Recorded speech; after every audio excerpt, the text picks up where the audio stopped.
κόψατε καθόλου? Κόψα αυτό. Τώρα κόβουμε.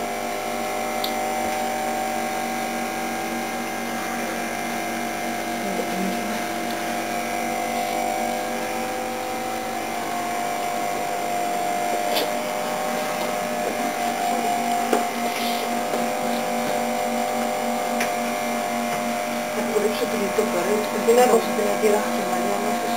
Ακίδα έκοψες? Όχι την ακίδα, τον ιστό εννοώ. Ναι, άρα σου έρχεται τώρα ή όχι? Τώρα, να λοιπόν.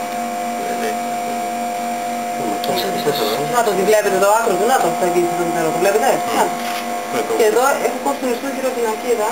Αλλά δεν έχει όμως. Θέλει και υπόλοιπο, στην κούρβα. Ναι, μπράβο, στην κούρβα είμαι τώρα. Δηλαδή έχει κοπεί εκεί, είμαι στην κούρβα τώρα. Τώρα δεν θα γίνει στην κούρβα. Αν ακουμπήσεις τη λαβίδα σου πάνω, στην κούρβα, φοβάμαι να κόψουν στο όλο στην κούρβα, να μην το κόψεις στην κούρβα, να ακουμπήσεις τη λαβίδα σου και να αρχίσεις να σπρώχνει λίγο φανάζει, να δούμε πώς έρχεται.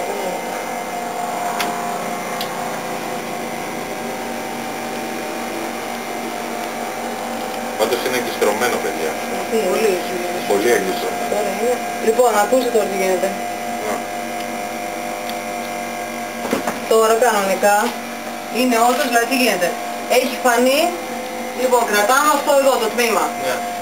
Έχει φανεί, έκοψα και τον ιστό στην ακίδα. Έτσι δηλαδή αυτά τα δύο τμήματα είναι ελεύθερα. Η κούρμπα έχει όλο ιστό. Τι θα κάνεις εκεί τώρα? Εκεί τώρα κανονικά δηλαδή. Εκεί μπορούμε να το σπρώξουμε λίγο μέσα. Περίμενε μια στιγμή. Έχει απελευθερωθεί και το άκρο, μην ξαναεγκιστρωθεί η ακίδα. Το πώς θα και την ακίδα. Κούλε, κούλε, να πούμε γιατί να τα ράματα. Κούλε, κούλε, να πούμε τα ράματα έτοιμα.